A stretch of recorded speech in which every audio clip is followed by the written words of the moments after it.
धारा 105 attachment, forfeiture and restoration of property, संपत्ति की कुर्की, जब्ती और उसकी बहाली।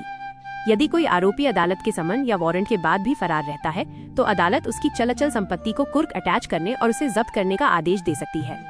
2. शांति व्यवस्था बनाए रखना और पुलिस की निवारक कार्रवाई, प्रिवेंटिव एक्शन। धारा 148 security for good behaviour from suspected persons, संदिग्ध व्यक्तियों से सदाचार के लिए प्रतिभूति, सिक्योरिटी। यदि कार्यपालक मजिस्ट्रेट एग्जीक्यूटिव मैजिस्ट्रेट को सूचना मिलती है कि कोई व्यक्ति अपनी पहचान छुपा रहा है या कोई संज्ञेय अपराध करने की फिराक में है तो वे उससे शांति और सदाचार बनाए रखने के लिए बॉन्ड भरवा सकते हैं। धारा 149 security for good behaviour from habitual offenders, अभ्यस्त अपराधियों हैबिचुअल ऑफेंडर्स से सदाचार के लिए प्रतिभूति। जो लोग आदतन चोर, लुटेरे, जालसाज या समाज के लिए खतरा हैं, उनसे लंबे समय तक अच्छे व्यवहार की गारंटी के लिए मजिस्ट्रेट द्वारा बांड और जमानतदार मांगे जाते हैं। धारा 150 ऑर्डर टू बी मेड, आदेश का दिया जाना। जब मजिस्ट्रेट धारा 148 या 149 के तहत किसी व्यक्ति से बांड भरवाना चाहते हैं तो वे इस धारा के तहत एक औपचारिक लिखित आदेश जारी करते हैं जिसमें बांड की राशि, समय और शर्तों का जिक्र होता है। धारा 163 power to issue order in urgent cases of nuisance और एप्रीहेंडेड डेंजर, उपद्रव या आशंकित खतरे के अर्जेंट मामलों में आदेश जारी करने की शक्ति। ये पुरानी सीआरपीसी की मशहूर धारा 144 का नया रूप है।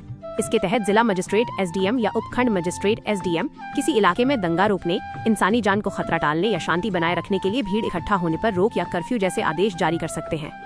3. एफआईआर जांच और पुलिस रिपोर्ट, एफआईआर और इन्वेस्टिगेशन। धारा 170 इन्फॉर्मेशन इन कॉग्नाइजेबल केसेस, संज्ञेय मामलों में सूचना।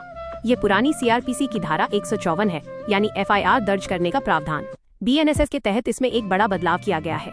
अब एफआईआर इलेक्ट्रॉनिक माध्यमों, ईमेल पोर्टल से भी दर्ज कराई जा सकती है, जिसे 3 दिनों के भीतर हस्ताक्षरित करना होता है। साथ ही इसमें जीरो एफआईआर का भी स्पष्ट कानूनी प्रावधान शामिल किया गया है।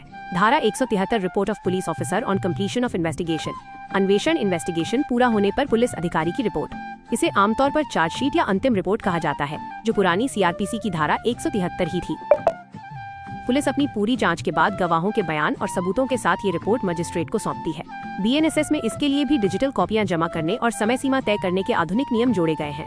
धारा 174 डेथ और injury caused by accident, etc, दुर्घटना आदि से हुई मृत्यु या चोट पर पुलिस की कार्रवाई।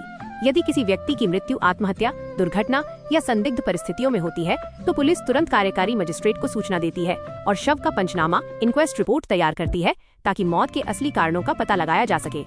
4. अपीलों से संबंधित प्रावधान,